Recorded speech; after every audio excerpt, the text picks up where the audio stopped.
A group of Yidden approached the Alter Rebbe in a time of need. They traveled to Liadi or Liadi, probably Liadi, and they explained to the Alter Rebbe that they were farmers and that there was a drought and there was no water.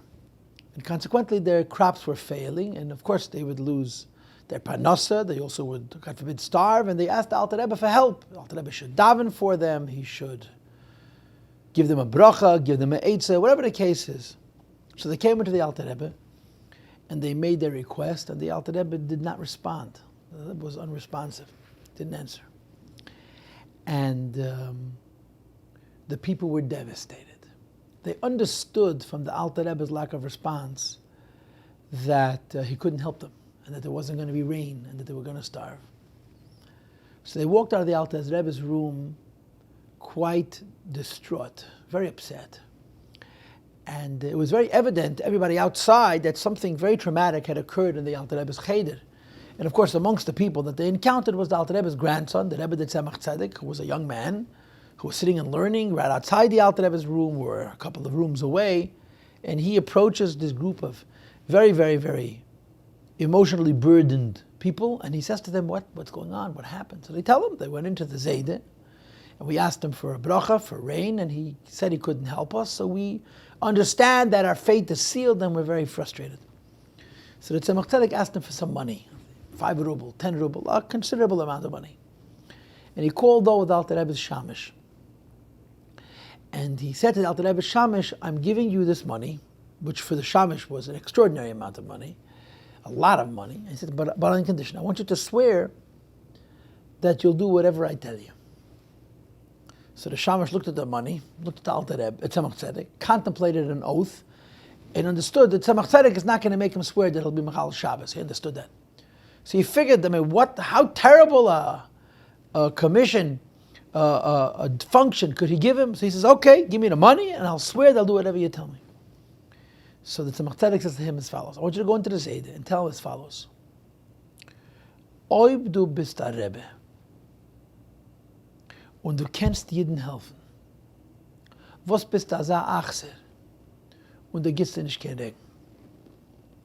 Ob du bist nicht kein Rebbe, wäre dir gegeben Reshus zuzunehmen bei tausende Jiden a Geschmack in der Lamase. Which means in English, if you are a Rebbe and you could help these people with rain and you're refusing to, why are you being so cruel? If you have the koiches to help people, help them. And if you're not a Rebbe and you cannot help people, who gave you the right to deprive so many Jews of the enjoyment of the material world? So the Shamash reaches into his pocket, he pulls out a 10 ruble and says, no deal, you can have your money back. Tzemach Tzedek says he didn't want to do it, go into the Alter Rebbe and call the Alter Rebbe Achser. But the Tzemach Tzedek said, you made a shvua, you made a vow, you're bound by it. They argued back and forth, and the Shamash had no choice. He went into the Alter Rebbe and he said to the Alter Rebbe, Oib du bist a Rebbe, was bist du so Achser, und du helfst nicht Jeden, was darf man beregen? Why are you being so cruel, not helping people who need rain? And if you're not a Rebbe, who gave you the right to deprive so many people of the enjoyment of the material world? The Alter Rebbe went into a meditation. He thought for a few moments, and he raised his head. He says to the Shamash, go tell those farmers that it's going to rain. And he chuckles and he says, das ist Mistame Mendel's Arbeit, which means in English, this is probably one of Mendel's many tricks. The Shamash walked out and he gave the good news to the people, to the farmers, and he also added that the Alter Rebbe said, das ist Mistame Mendel's Arbeit. So immediately there was a circle formed around the Tzemach Tzedek. Everybody wanted to know what's the trick. So the Tzemach Tzedek said, it's a Gemara Mefareshes. The precise story is in the Gemara. In the Gemara Masechet Tainis, that there was an occasion where there was no rain, and they came to a particular Tana or Amoyda, and they asked him for rain, and he couldn't help them. So one of his Talmidim criticized him, gave him musar, and it rained. So the Tzemach Tzedek said, what's the pshat in this maisa? You come to a Yid, you ask him a tzaddik, and you ask him to daven to the Hashem, they should have rain, and he cannot daven. So you verbally abuse him, and all of a sudden he's empowered to daven for you. It doesn't make any sense. So the Tzemach Tzedek explained the Pashta Zach. A tzaddik can sometimes, in his dvekas, in his loftiness, become so dissociated from the material world that he cannot relate to our issues. And in his inability to relate to our issues, he can't help a person. Because in order to help a person, you have to feel that person's situation. So one of the solutions that works when you need the help of a tzaddik to arouse in him a possibility to daven on your behalf or to give a bracha on your behalf so that you can have what you need is to bring him down from his lofty level. And one of the ways of doing that is by giving him muzzah. So the Tzemach Tzedek said, I employed the same trick. The Zayd that Alter Rebbe was in the heavens. He had no connection to rain whatsoever. Had to, so to speak, bring him down. So when the Shamish called him Achsar, he brought him out of that lofty space. He brought him down to a lower madrege. And by bringing him down to a lower madrege, the Alter Rebbe was in a position where he related to their need for rain, and he therefore was able to daven and provide them with rain. So in other words, the story is that Alter Rebbe was so far removed from the world that it required a certain provocation, if you will, to bring him down enough that he should be able to daven, the people should be able to have rain. The Rebbe would often mention by Fabrengen, he mentioned it a number of times, that the Baal Shem Tov davened to Hashem that he should have the ability to help Yidden even about material matters, even when he's in the highest states of dveikus. In other words, the Baal Shem Tov had a similar problem, that often he was so involved in lofty things, in attachedness to HaKadosh Baruch Hu, that he simply had no relationship to other people and to other situations. People came to him, they needed his help, they wanted him to daven on their behalf, and he was so far removed from their world, he was in no position to relate to their situations and therefore to be able to help them. So the Baal Shem Tov asked for a special koyach, that there should be no conflict between his spiritual aloofness and the realities of people's needs, that notwithstanding that he may be personally in a very elevated state of dveikus, he should be able to help people in their material needs. Which is a very interesting commentary on tzaddikim. Tzaddikim have an opposite problem than the one we have.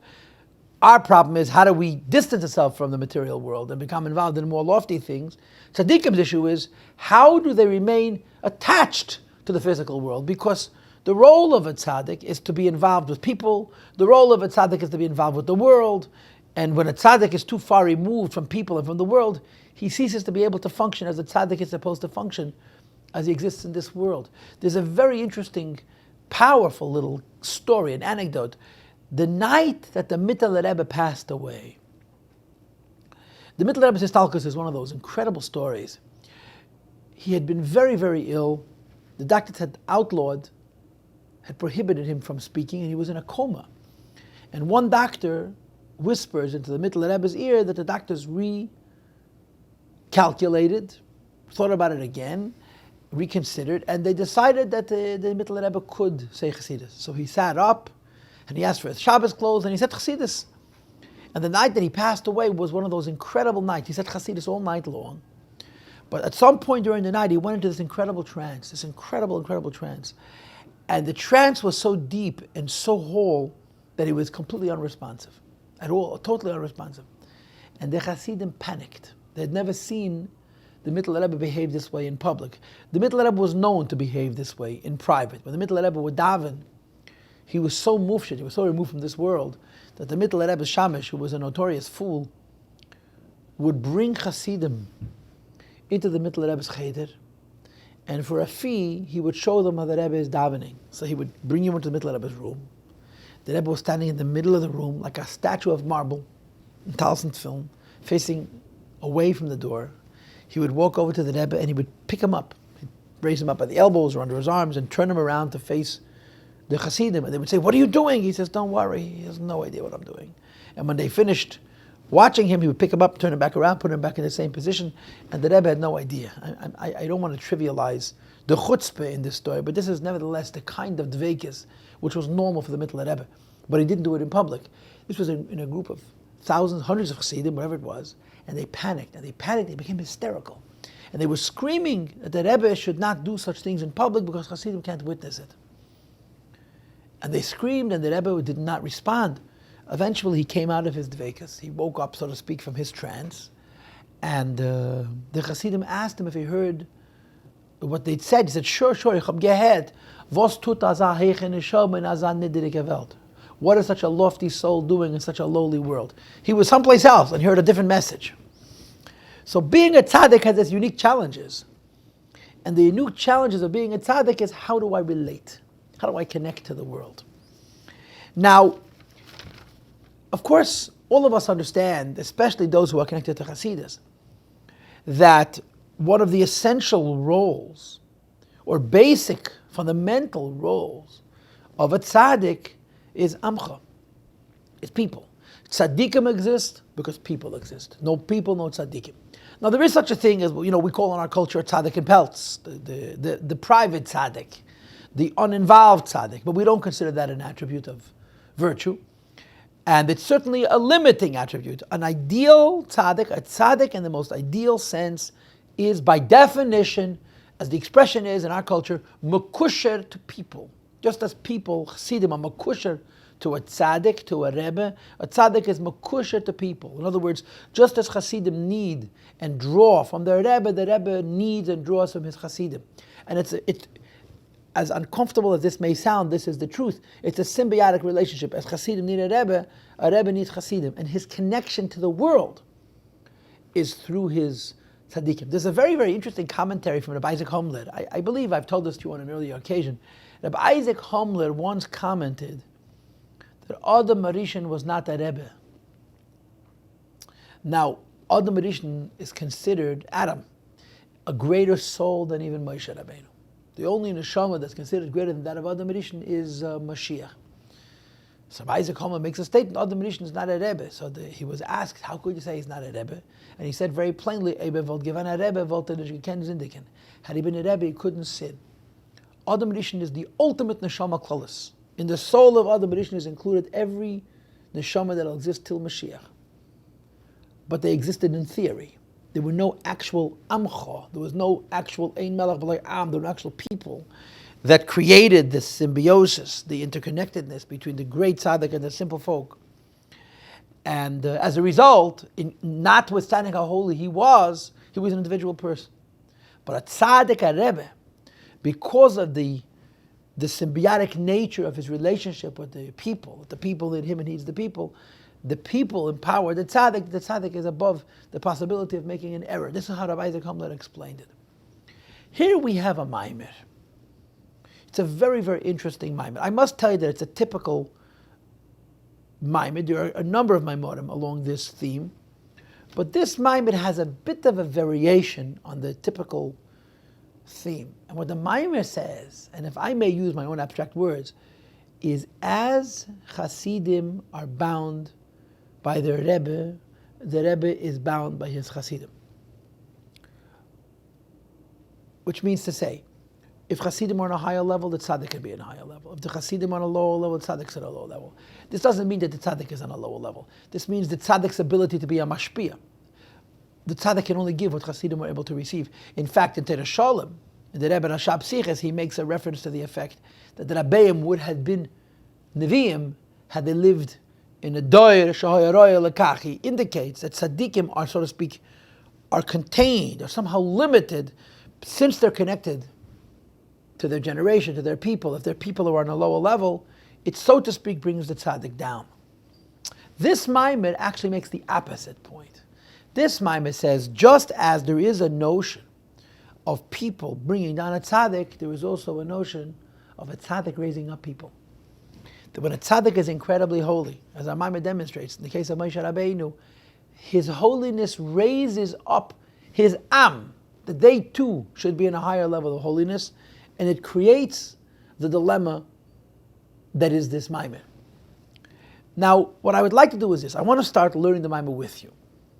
And I intend, as we go through this very, very short maimer, to correlate this particular maimer with other maimerim that speak about the very, very, very same issue, but approach it from a slightly different angle. In our parsha, you have Parshas Behaaloscha. It's one of the most involved and not so happy parshas in the Chumash, is Parshas Behaaloscha. You have the parsha of the Jewish people complaining about the man. They don't want to eat the man. The man is lechem hakleikel. It's not normal food. Doesn't have any texture. Doesn't have any substance. They want to have ordinary food. They want to have meat. They want to have flesh. And They come to Moshe Rabbeinu and they complain. Moshe Rabbeinu goes to Hashem, and Moshe Rabbeinu complains. And for the first time in the Chumash, you hear Moshe Rabbeinu's exasperation. He says to Hashem, what do you want from me? They're not my kids. I didn't give birth to them. How am I supposed to handle them? It's a very dramatic story. How the end of the story, of course, is that Hashem gives the Jewish people meat in the form of slav, which is a bird, a quail. And of course, there's a terrible magefa, a terrible plague. People are dying for 30 days. So it's called Kivros HaTa'ava. That's the name of this episode. And there's a very interesting exchange between Moshe and Hashem, which is most difficult to comprehend. Because on the surface of it, it appears as if Moshe Rabbeinu says to God, you can't do this. You're not great enough. You can't provide Yidden with this need. The Jewish people want meat. You're not going to be able to provide it. It's in the Chumash.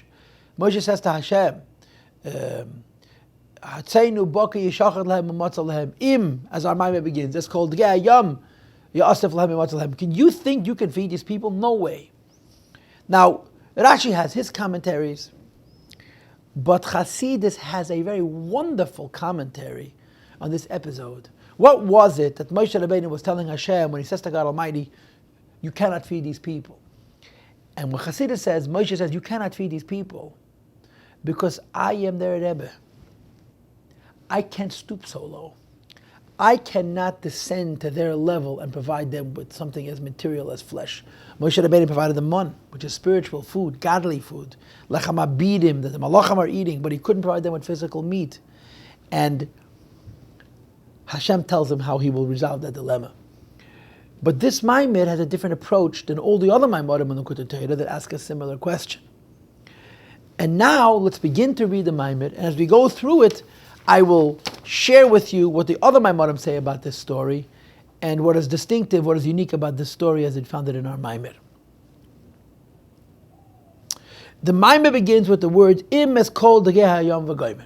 If all the fish in the sea, etc. It's right in the middle of a passage. The beginning of the passage is the Jewish people are complaining about meat. And Moshe Rabbeinu is very, very frustrated. So Hashem tells them, gather 70 elders, and they will become prophets, which addresses the issue of Moshe Rabbeinu as being the only leader of the Jewish people. And then he says, I will provide them with meat, with slav, with quail. And Moshe says to Hashem, there's no way in the world you're going to be able to feed these people. All the meat in the world is not going to be enough for them. All the fish in the sea is not going to be enough for them, and so forth. And of course, the $1 million question is Moshe questioning God's ability to feed his people? But our Maamar asks a more subtle question. The Jewish people asked for meat. They never asked for fish.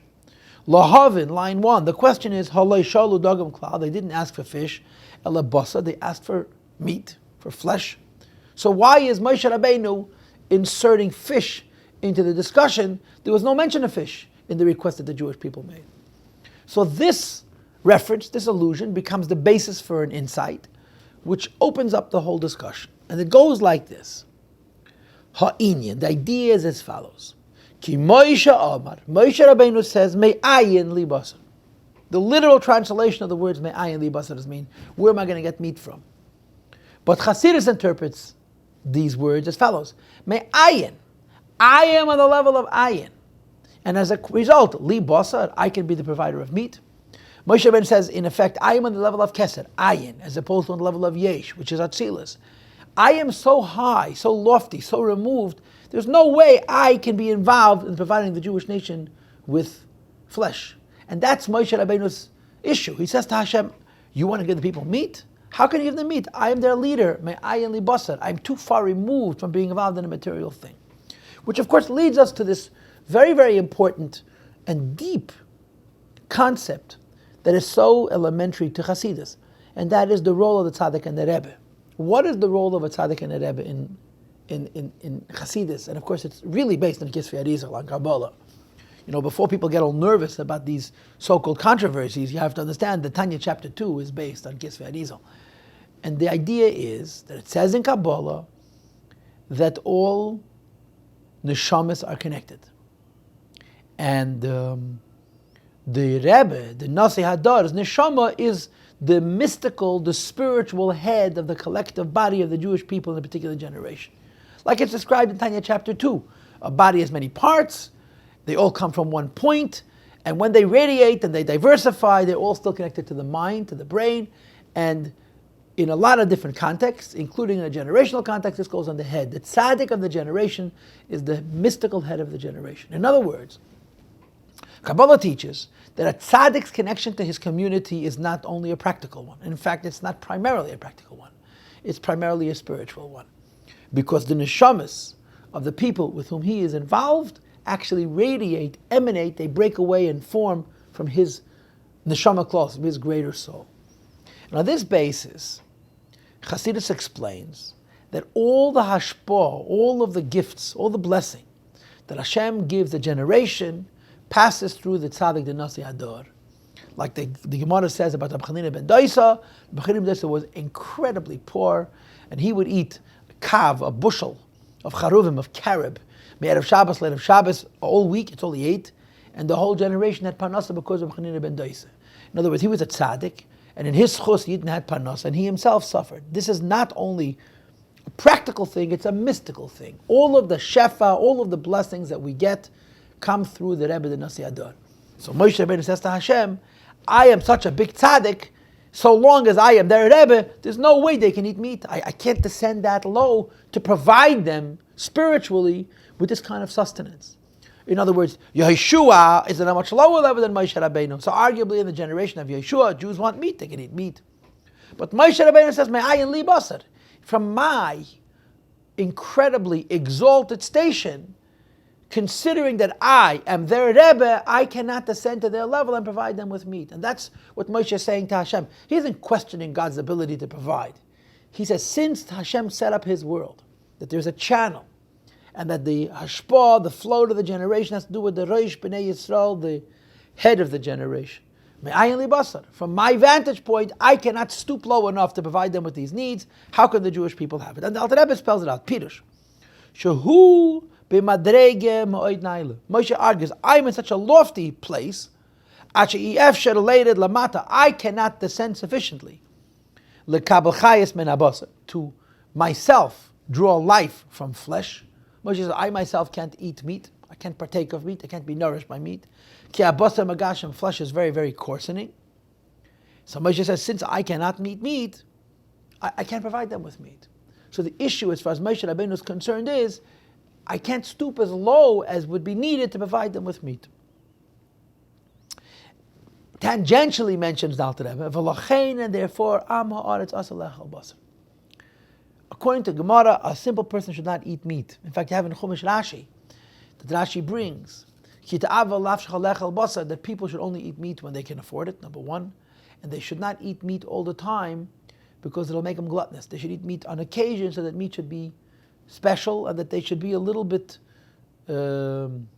contained in their indulgences. Now tell that to an American. You know, Rabbi Masmid visited this country in the 1930s, and he wrote a letter to Europe with these words. He says, Oichlin basar katletin b'chol yoy mamish rachmana litzlan. They eat patties, meat patties, every single day. God forbid. And in Europe, people ate meat or chicken on Shabbos, and they didn't eat much of it.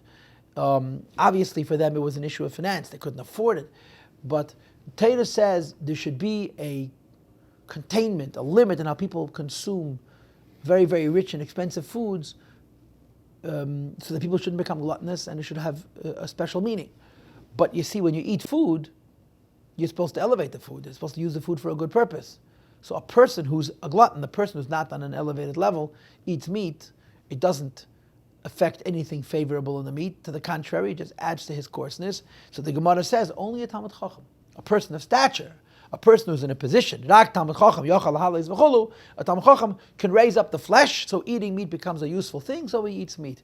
The Gemara says, and Alter Rebbe brings it in Tanya, I think about Rab Nachman, that ad le'achalna biser de tura lo yadaiti taimish al david. When I ate meat, fat, tasty food, it opened up my mind. I was able to expound on the Torah. It says, Moshe to Hashem, me'ayin li basar. I cannot stoop low enough to personally consume this flesh and use it in the avodas Hashem. I'm reading inside now, Lagabi Madreges Moshe, compared to Moshe Rabbeinu's level. Shu hagbe ma'od naila. I am so far removed from this. Afilu ali yezu yiridete chashiv. even to descend to a level of, quote, raising up the flesh, would be a terrible decline, a terrible fall, a terrible diminution on Moshe Rabbeinu's part. So Moshe says, so long as I am their Rebbe, they should not be able to eat meat. And what's interesting about this Maamar, that is different than most Maamarim on this theme, is that Moshe Rabbeinu doesn't say, I cannot stoop low enough to bring them meat. Moshe Rabbeinu goes on to say, if I am so elevated, so are they. Look at the next line, line 5. And what Moshe Rabbeinu says is, I am so far removed I can't eat meat. But I am their Rebbe. And if I am their Rebbe, they too are above the possibility of being able to consume and to transform meat. In other words, rather than say, I am so far removed from my people, I can't help them, Moshe Rabbeinu says, if I am such a great Rebbe, they must be great Chassidim. And if they are great Chassidim, just as I cannot consume meat, I am beyond it, neither can they. V'zehu, and this is what the pasuk says, Sheish me'es elef ragli ha'ama shanechi b'kirbei. This is an army of 600,000 foot soldiers. Asher anoichi, that I, Moshe Rabbeinu says, anoichi, I am amongst them. V'ata amarta bater eten lehem v'goymer, and you speak about providing them with meat. Translates Moshe Rabbeinu, that's the Alter Rebbe. Pirush, me'achek hienu shanoichi, since I, the personality, the soul, the holiness of Moshe Rabbeinu, hainu bechinas Moshe, the very lofty level of Moshe Rabbeinu. And for the Kabbalists keeping score at home, that's from Kesed, Minamai Mishisiyu, Shmita Hadishayin, all those exalted things that are Moshe Rabbeinu's Madrege. Bekerev ha'am is amongst these people. Eich toimer basar etein lahem v'goymer. Not only am I in no position to eat meat, neither are they. Moshe Rabbeinu says, I cannot stoop down to raise the meat up, but as I am their Rebbe, they too are above being able to eat meat, which is, like I said to you before, different than the typical version of this Maamar that you have in Likutei Torah in our Parsha. V'zehu, and this is the translation of the pasuk. Hatzeinu baka yishachet lehem. If you will slaughter all the sheep and cattle in the world, umatzah lehem. Umatzah lehem means will it be enough for them? Now Rashi says that Moshe Rabbeinu was almost speaking cynically and saying, all they want to do is complain. All they're interested in is finding reasons to be objectionable. Contrary and uncooperative, so there's no way you can satisfy them. But the Alter Rebbe says something totally different. Pirush, umatzah lahem. Do you think that my Chassidim can stoop low enough that physical flesh should reach them? Shateinu bakar yimtzeim, that physical sheep and cattle, meat, should reach them. V'yasigim, and catch up to them. B'dei fachareim, in the pursuit of them, so to speak, lahamshicham lamata, and bring them down this low, which would affect v'yiplu mimadregas Moshe v'chulu, which would in effect cut them off from their loyalty, from their attachedness to their tzaddik. So Moshe Rabbeinu's argument is incredibly sublime. Moshe says, not only am I removed from descent into consumption of meat, my Chassidim are as well. Now I want to share something tangentially. This is a bit of a controversy. There is a famous rabbi in Eretz Yisrael who advocates vegetarianism. I think his name is Rabbi Yosef Cohen, but I could be wrong. And he visited the Rebbe in the 60s. And he proposed to the Rebbe that Fruma Yidden should not eat meat. And the Rebbe objected. And the Rebbe said that there was a concept amongst Yechidei Segula, rare individuals would not eat meat. It's brought in Sfarim and Kabbalah Sfarim, but as a rule, most people may eat meat and they should eat meat. And of course, there's two aspects to it. We need it for the nourishment, we need it for the delight, for the pleasure, for the meaning, for the richness that it provides. And it's also ultimately about elevating the meat.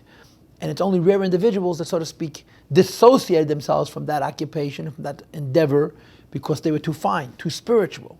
You know, in Torah and in Chassidus, the word shchita, ein v'shachat alo mashach, is translated as elevating. When you shecht meat, you're elevating it. You're raising it from the animal kingdom into the human kingdom.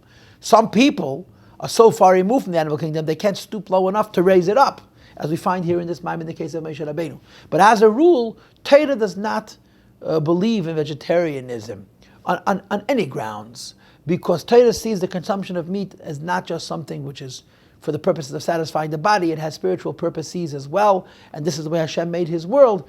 Everything exists to serve the human being. And of course, Anila Nevresi Ela L'Sham Keni. Man exists to serve his maker. So as a rule, Torah has no problem with eating meat. I don't think it's so ideal in Torah to eat meat 6 or 7 times a week, but consuming meat is a part of life. But Moshe Rabbeinu, as this incredibly holy Rebbe of Klal Yisrael, argues that not only is he removed from the consumption of flesh, so is his community. Now, what does the typical Maamar say?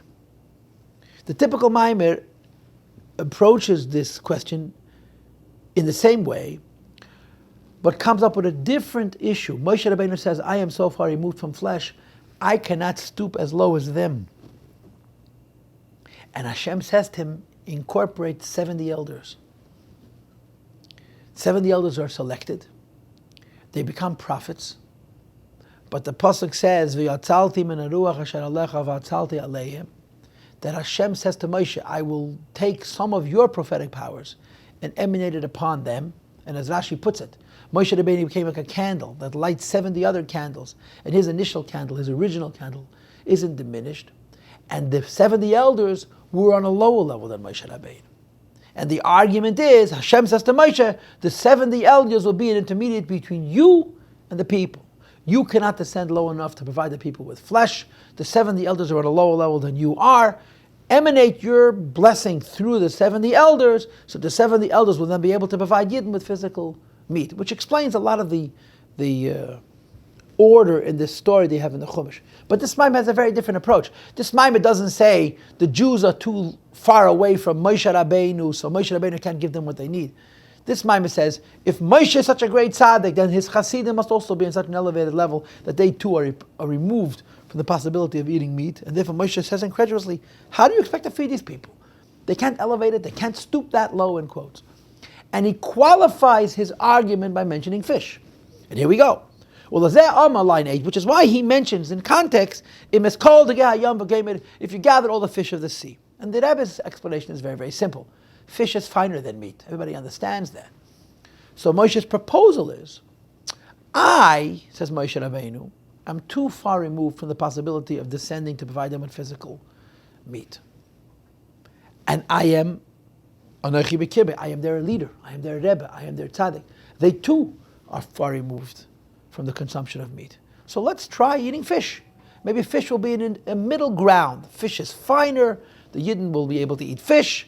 Perhaps Moshe Rabbeinu can provide them with fish, and after they'll eat fish and they will have, so to speak, made one step down, they'll be able to make a second step down and also consume and elevate meat. Says Moshe, no, I can't even descend to the level of fish. Kihine, and the Alter Rebbe explains it. Everybody knows Kol Mashi Yesh B'Yabasha Yesh B'Yam. Everything that exists on the land exists in the sea.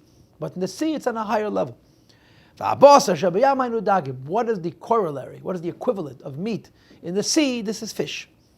The sea is a higher level, and the land is a lower level.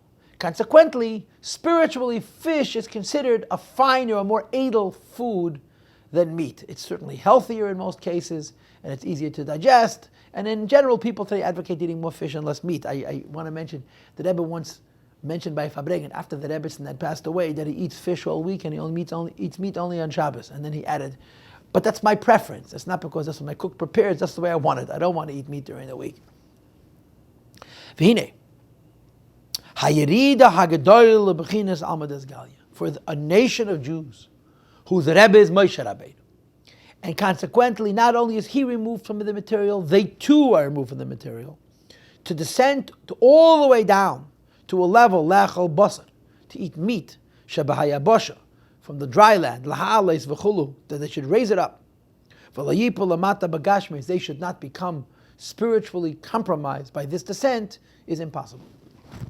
Moshe Rabbeinu says, I am too far removed from flesh. I can't descend down to that level and raise it up. My people, my nation, cannot descend to that level and raise it up. But there's a solution.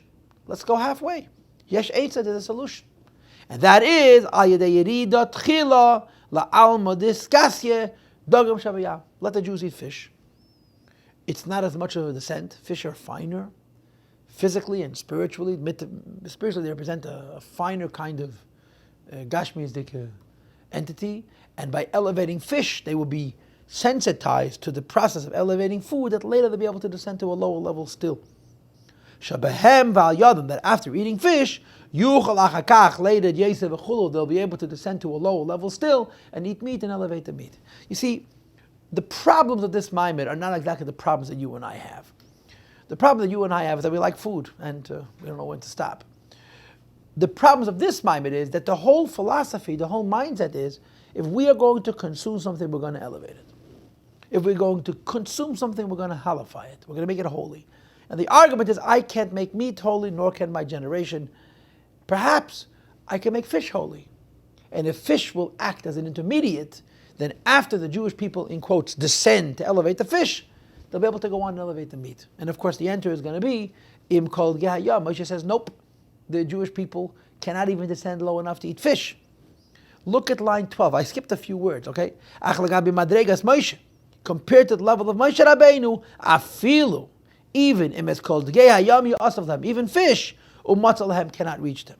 Gamkin also. In other words, shegam b'chilazu the dogim, even the possibility of eating fish, yamshech v'yedid lamata madregas Moshe, would completely disconnect the people from Moshe Rabbeinu, and therefore they cannot consume and elevate fish either.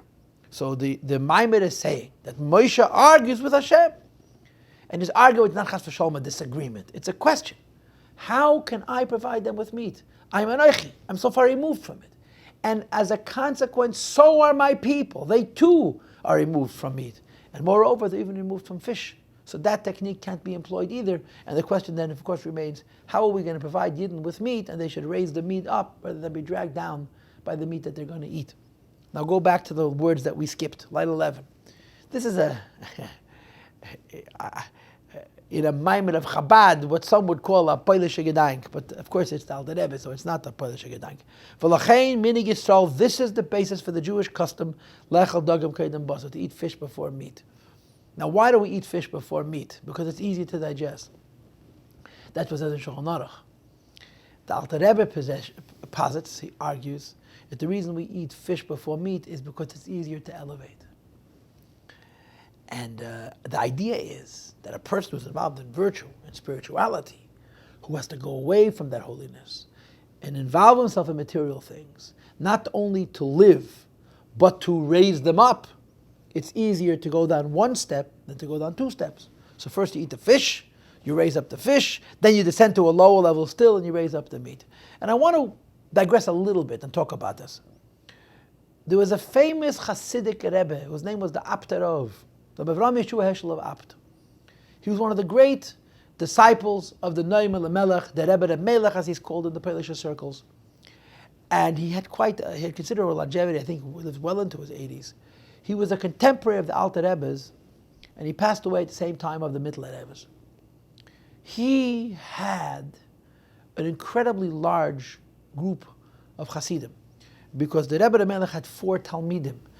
The Chayzim and Lublin, the Rizal Kosh, etc., Mendel Eliminov and him, and the Apterov, they all passed away a generation before him. They passed away almost at the same time as the Alter Rebbe. He passed away the same year as the Mittler Rebbe, year before Pezayin. So all of their Chassidim became his. The Apterov was a tzaddik gomer, no doubt about it. He was a very, very holy man, and the stories that are told about him are extraordinary. He knew all of his prior incarnations. He knew every Gilgal that he was in before. On Yom Kippur, he used to say, he said that in a prior Gilgal he was a Kohen Gadol, and he would say, this is what I would recite on Yom Kippur. Very holy man. But he ate copiously. He ate for 10 men. He ate incredible quantities of food. Because for him, food was an avodah. Now, tzaddikim's eating is called tzaddik oichel l'seiva nafshe, which means it's not even elevating food. The food itself is holy. For you and I, eating food is birur. You're descending to something which is klipas noiga, a semi-unholy state, using it for holy purposes and raising it up. By a tzaddik, the effect of eating the food is eating the food, it's elevating the food, because the food of a tzaddik is like a carbon. The purpose of a carbon is called kachim, it's called holy. And the Apterov ate extraordinary amounts of food, literally, for many people. And he lived long. One of his disciples was the Heilige Ruzhner, Psal Ruzhner. I heard from an acquaintance of mine that the Ruzhner never really had a Rebbe. The Ruzhner used to say that my Rebbe was the Chaim de Chol Chai. His Rebbe was Hashem himself. But this person also told me that the Ruzhner would refer to the Apter as his Rebbe, called Moiri HaKadosh. And the story goes, the Ruzhner never ate. Like a typical Polish tzaddik, ate nothing. And he passed away at 54. His Rebbe, the Apter passed away at 87. So the Apter said once to the Hilike Ruzhner, why don't you do what I do? Eat. And the Ruzhner's answer was, es ist geringer nicht zu essen. It's a lot easier not to eat than to eat. You see, the truth of the matter is that this is true for all of us. All of us know it's easier to be holy in shul than to be holy in the kitchen. To eat like a yid, which is not only good on a religious level, it's simply good on a level of health and self-respect. To eat slowly and to eat the way you're supposed to eat and not to eat too much. As the Rambam describes it, you have to leave your stomach a third empty and so forth.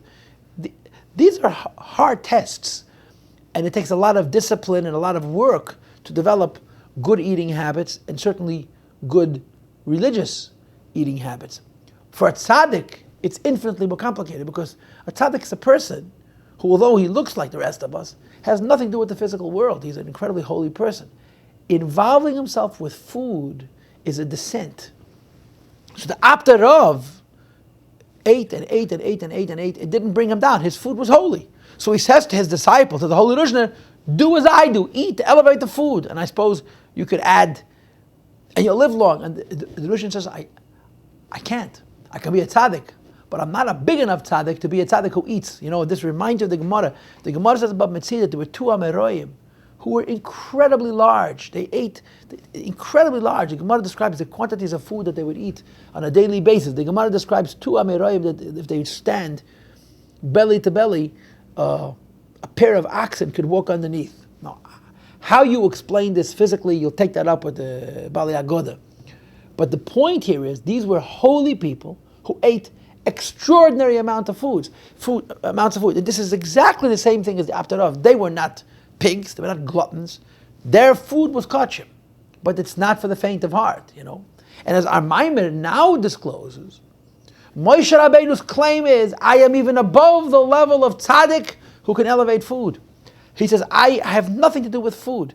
In other words, I suppose the madrega of tzaddik, who even on the level of tzaddik oichel l'seva nafshe, is elevating physical food.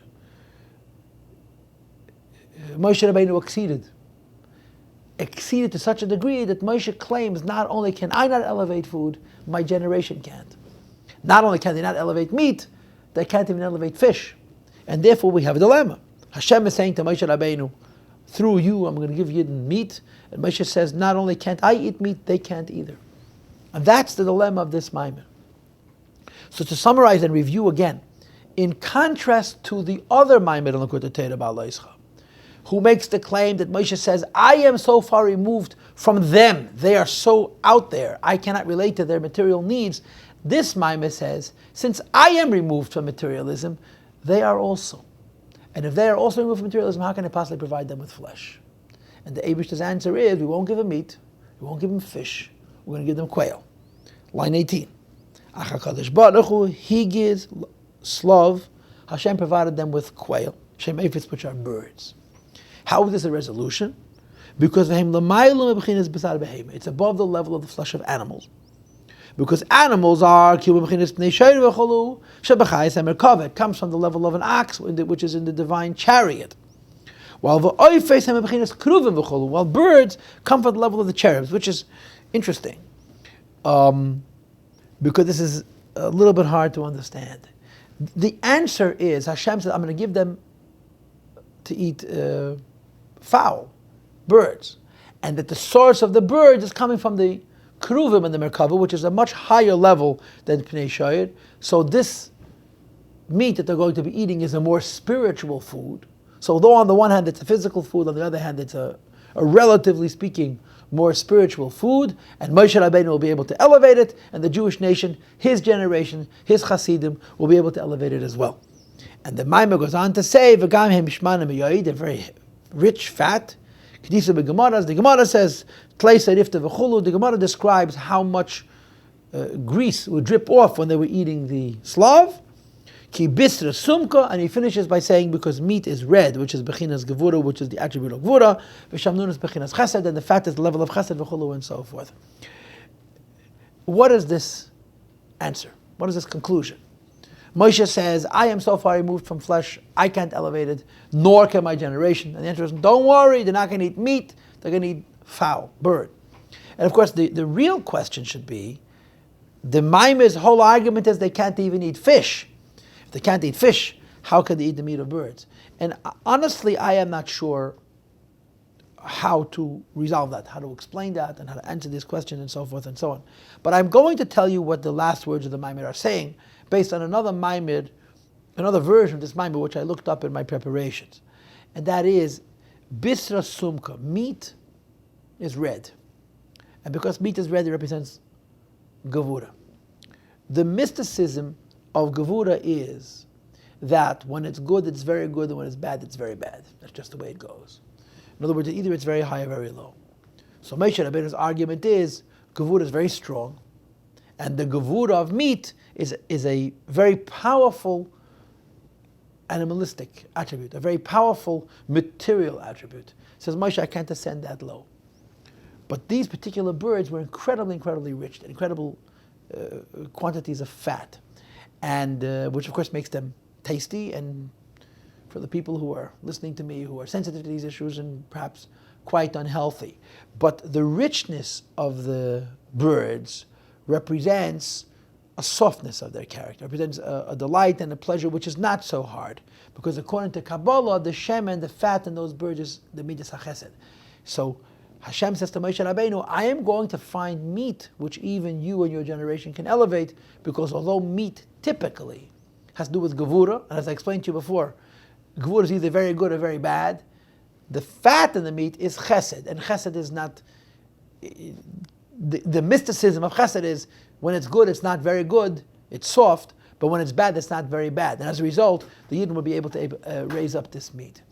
So the structure and the design of this Maimer is, Moshe claims, I can't stoop so low, nor can my generation. And Hashem tells him, I'll find something that you can reach. Now, in conclusion, I want to tell you a couple more stories that are aligned with the stories with which I started the class. I started with the story of the Alter Rebbe, how the Alter Rebbe was unable to descend so low as to provide people with parnasa, and the Tzemach Tzedek provoked him with that criticism, as I told you. I want to finish with something very interesting about the later years of Alter Rebbe's life, which is just interesting information. The Alter Rebbe's life was incredibly intense, extraordinarily intense. But the last decade of his life was a very, very happy time. He had felt like he had, dotted all his I's and crossed all his T's, won all his battles, and he was in an incredible state of spiritual generosity. He would say Chassidus 3, 4, 5 times a week, and in general his whole disposition was very favorable. Had there not been the war between the Russians and the French, the Napoleonic War in 1812-13, Alter Rebbe would have lived on. It was a very rich time. And the story goes like this, that in the later years of Alter Rebbe's life, if you came to the Alter Rebbe with an issue that was spiritual, he would say, quote, "Geh to my Rebbe, go to my Rebbe." When the Alter Rebbe said, "Go to my Rebbe," to my teacher, he meant his son and successor, the Mittler Rebbe. If you came to the Alter Rebbe about a physical question, a parnasa issue or a health issue, the Alter Rebbe would help you himself. And this mysticism here is that to help a person Begashmius is more difficult than to help a person Beruchnius.